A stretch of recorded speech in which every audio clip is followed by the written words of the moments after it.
Hello baseball fans, welcome to the latest edition of my tabletop baseball videos.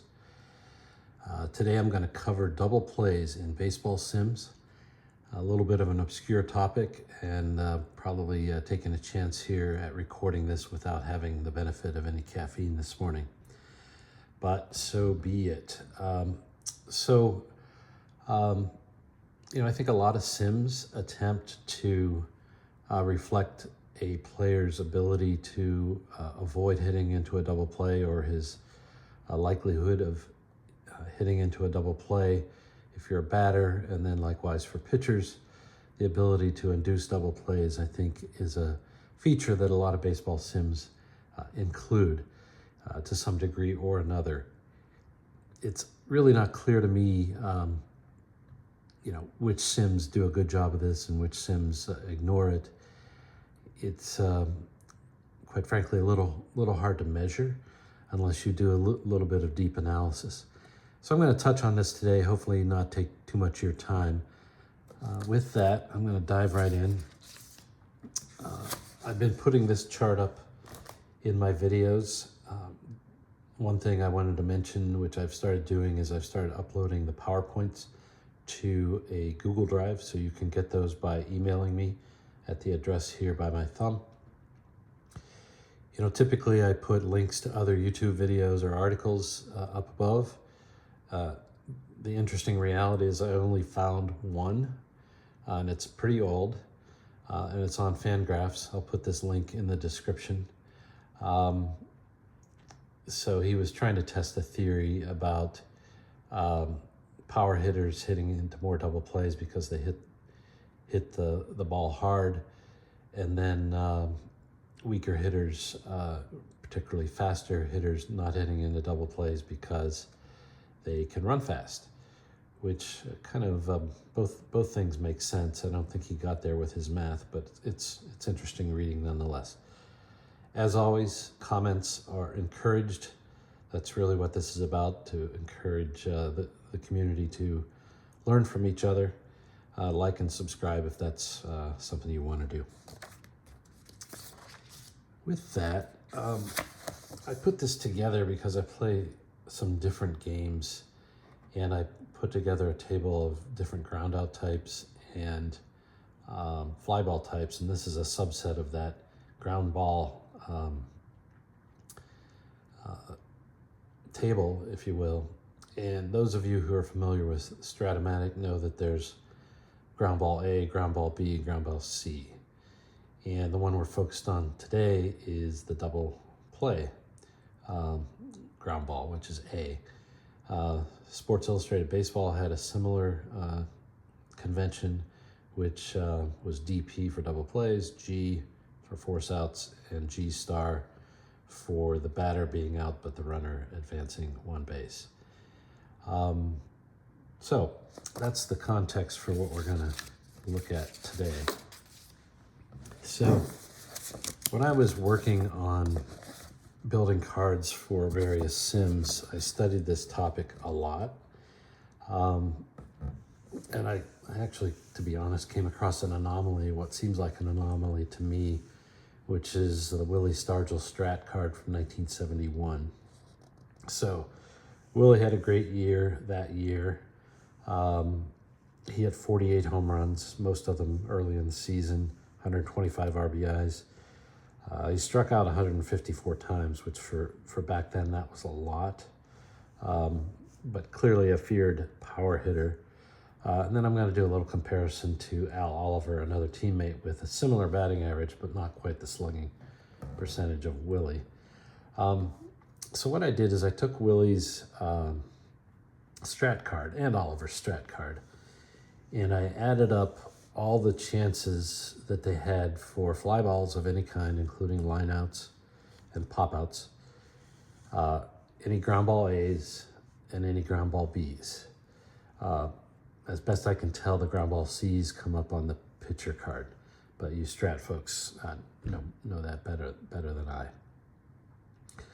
So most of you know there's 108 dice roll chances on an individual strat card, 216 if you count the pitcher card. But what you can see here is that Stargell had 13 fly ball chances here, only 6 ground ball chances, and they were all double plays. And then there's a stat we're going to talk about, which is ground out, air out ratio. And if I just take these chances and compare them, Willie hit into a ground out quite significantly less than when he put the ball in the air. Then you see Oliver, he had a lot more fly ball and ground ball chances on his card, and that's because Willie had so many strikeout chances on his card, and Oliver had fewer. So you kind of see the opposite situation here. Well, not quite opposite situation. What you see here is Al Oliver similarly had fewer ground balls on his card than fly balls, but he had a lot more ground ball A's or double plays than he did B's. Again, I don't know how this all balances out, but keep this in mind, because it'll become clear what my point is. Just keep this particular table in mind. So, as you know, I'm a big fan of Baseball Reference. That's where I get almost all my data when I'm working on sims. And on the advanced batting page, there's different sections, and one of them is situational batting, and this is Stargell up through the year 1971. And you can see on the right, there is a section, GIDP, grounded into double plays, and it shows double play opportunities, double plays, and the percent. And so one would think that's a pretty good measure of the propensity or proclivity to hit into double plays. And so what a double play opportunity is a runner on first, less than 2 outs. And Stargell's double play rate was 6.8%. Oliver's was 11.4%, and the National League average was 11.1%. So you can see on this basis that Stargell's double play rate was significantly lower than the league average and lower than Al Oliver. Just for comparison, that year, 1971, Art Shamsky had one of the higher double play per opportunity rates of almost 29%. And just as an aside, he was a 1 to 10 running rating, which is reasonably slow. And then catcher Chris Cannizzaro had about a 28% rate, and he was a 1 to 8 running, which is the slowest you can be. And I forgot to point out, but that was Stargell's running rating for most of his career, as I discussed in a different video. So the potential flaw with this metric is almost pretty obvious when you think about it, but the reason why Stargell had a below average double play rate using this metric was because he had a high strikeout rate. So if you're going to strike out a lot, then you're not going to hit into double plays to the same extent as other people. So I ended up developing my own metric, and this mostly started out when I was working on my spreadsheet for Sports Illustrated baseball, but I've also incorporated that into other card making spreadsheets that I've done since then. And so before we go there, there's another table on that same advanced batting page called ratio batting, and there's something called ground out, air out. In later years, they also have ground ball, fly ball. But for what we're doing here, ground out, air out is the ratio. Typical is for this ratio to be 1 or a little bit more than 1. So there's a fairly even balance of ground balls and fly balls in terms of outs, ground outs and fly outs, if you will. And so you can see Stargell was a little bit below the average. Oliver was pretty much right on the average, which was 1.14 for the league. So with that background, I came up with my own double play metric, which is the number of times grounded in double plays divided by the number of ground outs. And again, this is not perfect, but and the imperfection is the fact that who knows, what the runner on base situation when the ground out occurred. But it's kind of the best I can do without looking at actual individual play-by-play data. So my calculation is based on 4 data points here, 5 actually, counting the ground out, air out. So starting on the lower left, we have actually this whole table's been recreated on the next page. Let's just go to the next page. You can probably read this better. So I have Stargell, Oliver, in the National League again. So I start with at-bats, I take away hits, I take away strikeouts, and I come up with what I call non-strikeout outs. So far, so good, I think. Then I take the ground out, air out ratio. I convert that to a percentage of ground outs. And it turns out there's not a big difference. 53% of these batters' outs are non-strikeout outs, are ground outs. And so I multiply that percentage times the number of non-strikeout outs. And so you can see for Stargell, he had 106 ground outs out of 206 total possible ground outs. And I did that for Oliver and the NL. You can see the ground outs into double plays. Stargell had 8 and Oliver had 14. And so then I just divide the the double plays by the ground outs, and I get the metric. And what you can see here is that Stargell was right on in terms of his ground out rate, a double play rate, as a percentage of ground outs, and Oliver was actually worse, if you will, on this basis. Now again, there's a reasonable possibility this metric is complete BS, but I think it makes some logical sense, and it's what I've chosen to use to differentiate players in my sim cards as it relates to double plays. So it really doesn't explain to me why Stargell, on that first slide, why Stargell's had no ground out no ground out B's on his card, whereas Oliver did. So what do I do with this, or what are my thoughts on this? So we'll wrap up this pretty quick. So obviously metrics could be used to differentiate batters' double play propensity.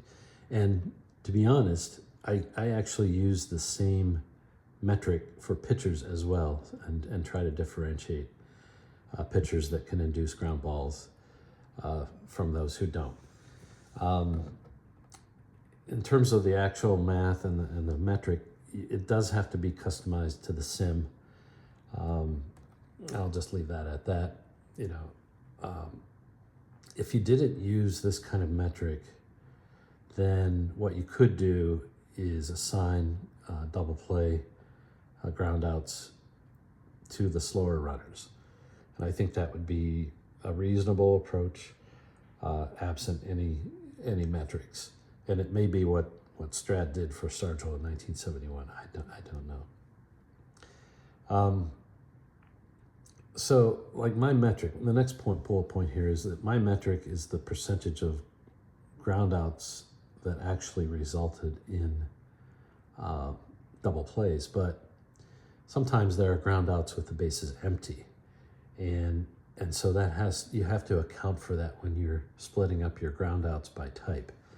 And my shortcut method is to double the metric percentage to get the percentage of all ground outs that are potential double plays.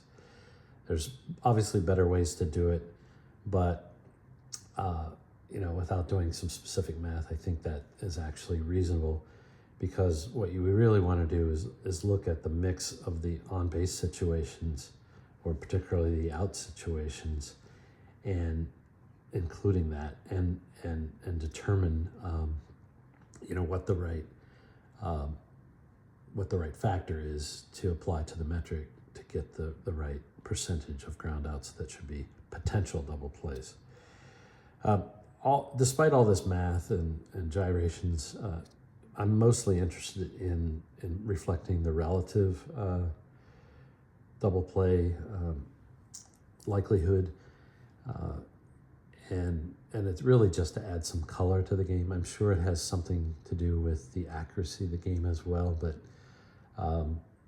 in the broad scheme of life, I think it's more about just adding the right color to the game. So one last slide. I just wanted to show you how you would maybe go about doing the analysis of the on-base situation. So if you go to any league total page, there's a bunch of advanced tables, and one of them will tell you how many different plate appearances occurred in different situations. So like near the top, you can see that there were 41,000 plate appearances in 1971 in the National League with bases empty, and 33,000 with men on. Typically that percentage is about 55% bases empty. And this is not the complete table, but what you can see further down here is every potential on-base situation is covered. There would be 24, I guess, which is 8 different on-base situations times 3 chances, or three versions, which is 0 out, 1 out, or 2 outs. And obviously we would be looking at the less than 2 outs, but they tell you exactly the situation. So that data could be analyzed, and a better conversion factor could be developed to convert my metric into the correct ground out type mix. So this was a lot. I tried to go fast. As always, share your thoughts, either specifically about what I did or generally about the topic. I'd also be interested in knowing what sims you think do a good job of this. And I'd also like to know whether you think this even matters. So thanks for listening. Take care. Bye.